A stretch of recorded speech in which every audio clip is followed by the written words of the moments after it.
Hi guys, it's Mark Zickrey, Mr. Sci-Fi, also Mark Zickrey of Space Command. And we're here in London meeting with Netflix on Space Command and meeting with the BBC and ITV and Lord Peter Hain and all sorts of stuff. We're really ramping up to sell the show. If you want to be an investor in the show, you can buy shares for $7,500 until the show sells, and then they're not available anymore. So you can reach me at markzickrey@gmail.com or call me at 323-363-1259. People actually are doing it, so it's really exciting. Additionally, we're going to be having a Kickstarter campaign soon to raise the funds to shoot the rest of the 2-hour story, second 2-hour story of Space Command Forgiveness. And we're also going to be raising funds for the Space Command graphic novel, which is the prequel to the show. And so that's Space Command stuff. And there's a Patreon page where you can throw some bucks our way if you like Mr. Sci-Fi or what we're doing in general. And that's at Mark Zickrey at Patreon. So, but here's what we're here to talk about today. I watched the premiere of Star Trek Discovery Season 2, The Search for Spock, again. And lots to say about it. Well, it's very fun because, they start with a recap of the entire first season, and then they basically set about, saying, we're not going to do that again. So they decommission the mushroom drive, thank God. They say, well, this isn't going to be a story about Klingons, etc. So they're basically kind of going in a radically different direction because they fired the showrunners and they brought back Alex Kurtzman, who's co-created the series with Brian Fuller, and they're taking a new direction, which is an old direction because they're bringing back Captain Pike, who was in the first Star Trek pilot. They're bringing back Spock as his first officer, and so on and so forth. And it's okay. The level of production is astonishing. It's fully up to a very, very big feature. Just the visual effects are amazing. But it's, sound and fury signifying nothing because really the problem still is, what the hell is this about? What's this show about? What's this story about? And, you see everyone working really hard, and but it's like a candy with a soft center, except there's no soft center. There's nothing there in the middle. But let's just dive in and talk about it. It's the basic premise of this episode that kicks off the second season is Captain Pike's Enterprise has been disabled, so he's then made captain of Discovery, simply because the show, I assume, is called Star Trek Discovery, so you couldn't have the second season be on the Enterprise, though I think it would be great if it were. And they're basically trying to undo all the advanced technology that they set up in the first season that didn't make any sense in the Star Trek that predates the original show. So they've got, holodecks, and they've got all sorts of stuff, and beaming people to other planets, and all sorts of technology that wasn't there in the first show. And and again, Star Trek Discovery would have been fine if they'd put it after the chronology of Deep Space Nine and Star Trek: The Next Generation, and then you would have a more advanced technology. But having it before everything in the Pike, era, then it starts to become, really kind of wacky.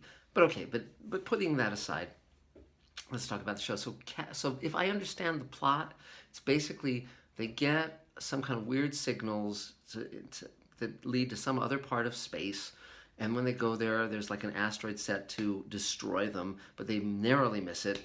And meantime, they find in this asteroid belt a crashed Federation ship, a medical ship, and they set about to try to save those people. And then they find that there's some dark matter, and they bring that aboard the ship. And the person on the medical ship did not send out this distress signal or whatever the hell it was. And meantime, Spock is not on the Enterprise, although he's the Enterprise's first officer, because it was a war against the Klingons that they had to sit out, and he got the space blues and has set off for parts unknown. And Michael, our main character, is, his foster sister, quote unquote, and she wants to find him and hopefully undo whatever damage she did to him when they were younger. And okay, I guess, so supposedly. But let's start with the positives. Let's start with the positives. Tig Notaro is in this, as I think she's going to become a regular on the show. Now, for those of you who don't know Tig Notaro, she's a wonderful comic, stand-up comic, who got cancer and brought that into her act, and it really sort of put her on the map in a big, big, big way because it was so brave and so honest and so naked and candid that it just really, really, and fortunately, of course, she survived the cancer. And she's gay, and it just made her really interesting. And there were documentaries about her and all sorts of things. And she got her own show and so on and so forth. And I really like her. I think she's great. And when she appears as this engineer slash medical person, uh, she has such a relaxed delivery and such a human way about her that you really like her. She's doing, she's, everyone else is kind of wearing this pomposity as though we're doing meaningful stories, and they aren't. Uh, and so to have her just kind of like be funny and interesting and smart and competent and realistic in her delivery, um, just is a breath of fresh air. It's almost like she's in a different show. But I really like her, and I hope they continue to build her role. I hope also that they have her as a gay person, which would be great. Um, and so we'll see where she goes as a character. But so far, I like her a lot. The other characters are kind of moving through fits and starts, like they always have, where it's like, well, they're not really connecting very well, and things aren't kind of working out. Like you start with you know, the character Anthony Rapp's character, who's grief stricken about his murdered lover, and he's going to leave the ship soon, and yet, at the end of the show, he shows up for the dark matter, and it's like, well, hey, you left me out. Were you going to forget me? And it's like, well, shouldn't they have dramatized that change of heart rather than just having him in two scenes? And it's like, Deus Ex Machina. But, and again, he still may be leaving. Who knows? Who knows? But and Tilly is kind of like she's preparing to be a captain, but she shows no ability to be a captain. And so again, I wish they were not playing her quite so much as the comedy relief. Uh, but okay. But the positives and Captain Pike, it's fun to have him back as a character. But Jeffrey Hunter was terrific as Captain Pike even before Shatner, and then Bruce Greenwood, who was in JJ's Star Trek as Captain Pike, was again terrific, wise, smart, a really good captain. This guy lacks, the current person playing Captain Pike sort of lacks the charisma. He's not as interesting, uh, and he's not written as well. I don't know. We'll see what happens, but so far he has not grown on me. And then when you get to Spock, let's talk about Spock and Surak and all that stuff. First of all, it's kind of like beating a dead horse. It's sort of like they're using all these Star Trek tropes. The first season they used the Klingons and the Mirror Universe, and that really didn't, you know, catch fire in my opinion. It kind of was very, very dissonant and funky and all over the place. And then this year they're saying, okay, well let's throw in our trump card, Mr. Spock, and it's probably the most popular character ever in Star Trek. Really took the world by storm when Leonard Nimoy debuted as that character in 1966, and Nimoy lent a great gravitas and presence. He could play humor, he could play drama, he could play the suffering of that character, he could play all. I mean, the whole. He was perfect for that role, just perfect. And Mark Leonard, who played his father, Sarek, was great. Just had, again, a gravitas and intelligence, and he was a wonderful actor. And he started as a Romulan commander in the first season episode, Balance of Terror, and then he was brought back for Journey to Babel in the second season as Spock's father, and then he reprised that role in the movies and in the cartoon show. And he was just terrific. He actually wasn't that much older than Leonard Nimoy. I think they may have been very close to being the same age, but he could play the father. He had that quality, and it really worked. And Jane Wyatt was terrific as Spock's mother. And in JJ's films, Zach Quinto's okay, and and the actors who played his parents were okay. But here in Star Trek Discovery, okay, now they have new actors. They have a new Sarek. They have a new Spock. They have a new Amanda. And Amanda and Sarek are like okay-ish. They're okay. But again, it's not Mark Leonard. It's not that great chemistry. And again, chemistry is talked about. And it's something very lightning in a bottle. And with Kirk, Spock, McCoy in the original show, you certainly had it. Shatner may have been a jerk off camera from what you hear. But on camera, he and Spock really connected. He and Nimoy and Spock really connected. There was just magic to that original cast, including Walter Koenig and George Takei and Nichelle Nichols, and of course James Doohan as Scotty. And then when they brought in Sarek, there was chemistry there. It worked. And Jane Wyatt, who had been in Father Knows Best, and prior to that in Lost Horizon, she was cinema history incarnate, and just a wonderful presence, and wonderful both in the TV show and in the movie, and and irreplaceable. But of course, they have to be replaced. They're sort of kind of dead, so you can't use them anymore. But okay, so we have Serac, and here's another big problem with this show, which is you had Spock has always seemed to me like an only child. I mean, he's got that solitude and that inward turning. He just doesn't seem like a kid with a lot of siblings. I mean, it's just a personal opinion, but in the original show, very much you got the sense that he was an only child, and that being half human, half Vulcan was a huge cross for him to bear. And he always seemed like he was leaning more in toward Vulcan and trying to push away his human side. Zach Quinto, in his performances as Spock, he always seems more human and less Vulcan. And of course, he's got his romance going with Uhura, all of that stuff. And again, I like JJ's first Star Trek movie. The second and third ones were sort of diminishing returns. But again, there wasn't the chemistry, that wonderful chemistry that you had in the original series. So now we get to Star Trek Discovery. And now, and by the way, okay, here we go. Those of you who've seen the original Star Trek films know that Leonard Nimoy directed the third one, Star Trek: The Search for Spock. And he insisted that was part of his contract, that he had to be the director to play Spock in that film. So he agreed, because originally in Wrath of Khan they were going to actually kill him off, and it seemed like they did. But then, as they were doing it, Leonard Nimoy started to have second thoughts, and he said, okay, well, I'll come back if I'm able to direct. So William Shatner, of course, got his nose out of joint, and he said, well, I'll come back for Star Trek V if I'm able to direct that one, because Leonard Nimoy got to direct The Search for Spock. And so okay. So then Shatner directed Star Trek V, but it was a very kind of bumpy road. It wasn't really regarded very highly by the fans, and it's got some nice things in it. But the weirdest thing in it is it's got Spock's brother, Sybok. It's like, where did that guy come from? Never mentioned before. Never mentioned before. So it's like, and that was played by Lawrence Luckinbill as a very human Vulcan, and he's kind of a messiah, and it's just wacky. And he turns the crew against Kirk, and accept your pain or feel your pain, whatever the hell it was. It was this weird psychobabble, and then they meet someone claiming to be God, who turns out not to be God.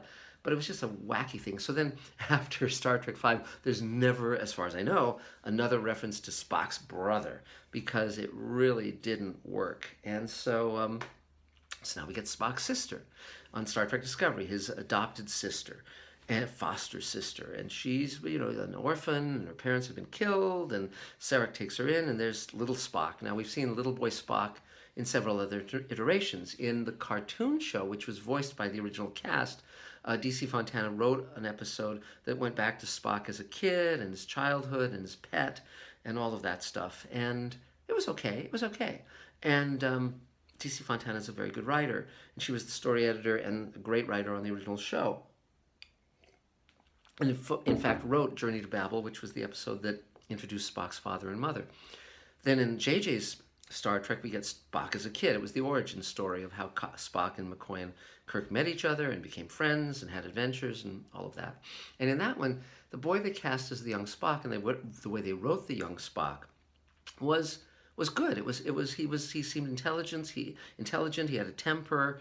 He was having trouble with his human and Vulcan natures, and it worked, and it played, and he seemed like someone who would grow up to be Spock. And it was fun. It was fun. I liked it. And if you're going to tell a story, tell the origin story. But and interestingly enough, there actually was another Star Trek movie script about how Kirk and Spock and McCoy met that was written by Harve Bennett. It was going to be Star Trek V, I think, and then the cast decided to come back, and they because they were going to cast young actors to play Spock, Kirk, and McCoy meeting at Starfleet Academy. And that movie never got made, but I've read the script, and it's a good, solid script. It would have been a good movie, but didn't get made. So, okay, though maybe someone should do a comic book of it, a graphic novel. They did that with Harlan Ellison's version of City on the Edge of Forever. It'd be fun. But now we get the kid Spock in Star Trek Discovery, and he's this round-faced, petulant little boy, and they're writing him that way but it's just, you just want to put him outside the igloo so he freezes to death. You know, I mean, I don't know. And he's wearing something that looks like a bad Beatles wig, and it's just, and again, if you love Star Trek Discovery, if that was the best thing you ever saw since the last best thing you ever saw, that's fine. That's absolutely fine. This is just my opinion. But it just kind of made my skin crawl when I saw that little kid and he makes his little holographic dragon. It's like, I don't want to know about their childhood. I don't want to see Michael bond with him, or I don't want her to go in search of him. I mean, all of this stuff is like, holy cow. And then, of course, they've shown photos of the new actor they're casting Spock, and he's got this beard crawling up his face, and it sort of looks like a beatnik Spock, and we'll see. I mean, I don't know any of you remember Maynard G. Krebs on Dobie Gillis, but this is sort of like Maynard G. Krebs as a Vulcan, more or less. And, but I actually would prefer Bob Denver playing this role in his heyday. But we'll see. Again, maybe the guy will be great. I hope so. Tig Notaro certainly is great. Now, another weirdness they had is they had a shot of the crew members on the Enterprise, and there was one guy in a wheelchair. Now, I hugely applaud casting actors with disabilities, actors and actresses, and I very much want to do that in my work, and I strive to do that. A dear friend of mine, was a quadriplegic who sadly we lost, but he was an actor and a writer and a director and a producer, and we helped him shoot a pilot with Bryan Cranston at one point, but I have no problem with disabled actors being in leads, in fact, or actors of any kind, race, ethnicity, sexuality, anything. The more the better. But he was in a wheelchair, and so wait, by that advanced date, would you still have paraplegics and quadriplegics in wheelchairs? I mean, in the Menagerie, Pike was, full body wheelchair, and he could only go boop, But that was because he was screwed up by whatever the hell those things were, Bertold rays or whatever they were, and so he was like really screwed up. I mean, God knows what his body looked like after that.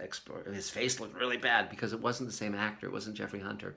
The actor who played that role actually is still signing at conventions. I've met him. He looks great, and maybe I'll cast him. But in this, a guy in a wheelchair, a regular wheelchair, it was like, that seems so anachronistic. I mean, particularly because it comes right after they've just healed Michael's leg that got like a burning fragment in it, and within 2 hours she's up and fine, and they can't heal a spinal column. Very wacky. So okay, be that as it may, or minimally they should have like anti-grav chairs or something, but that's just me. So in conclusion, Star Trek Discovery continues to go where we've all been before, or we'll see. I mean, I think this season will be better than the previous, and I still remember the dreadful first season of Star Trek: The Next Generation before they really got their feet under them and learned who those characters were, and then it became a terrific show. And so we'll see how all this works. Everyone's working hard, everyone's trying hard. They're trying to find meaning, but it's very hard, and they don't seem to be really in the groove of understanding what Star Trek was at its best. And a lot of people like the Orville as well. If you want to really, you should definitely watch the first hour of Space Command. I'm very proud of it. It's on Mr. Sci-Fi, and we're going to be doing a whole season of it and beyond. In fact, Elaine and I are working on the later part of the season, even as we sit here in our wonderful little guest house in Hampstead in London. But when I did World Enough in Time, which is also here on Mr. Sci-Fi, it was nominated for the Hugo Nebula. It's the great Sulu episode. I knew what I was saying in that episode. I knew what the point was, and people are frequently in tears at the end of that episode because they understand the profound truth that it speaks about life and self-sacrifice. I'm not getting that strong feeling of meaning in Star Trek Discovery, and we'll see. Again, I'm willing to give it a lot of rope. I like it, even though I don't love it, but we'll see.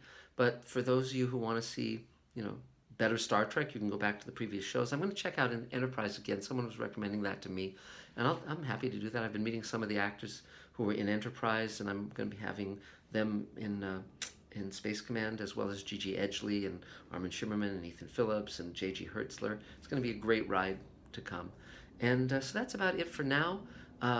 It's going to be an interesting year for Star Trek Discovery, for Space Command, for all of us, I think. And and let's hope we all emerge better than we started, and enjoy the ride. That's it for now. Thanks very much for being part of Mr. Sci-Fi. Remember to subscribe, and feel free to send me questions, or if I go to conventions, I'll be at Gallifrey One, I think, showing the first hour of Space Command. So if you're in the LA area and would like to meet me and talk with me, I'd be happy to. So that's about it for now. We'll talk again real soon. So from London, Mark Zickery, Mr. Sci-Fi, Mark Zickery of Space Command. Talk to you again real soon. Bye, guys.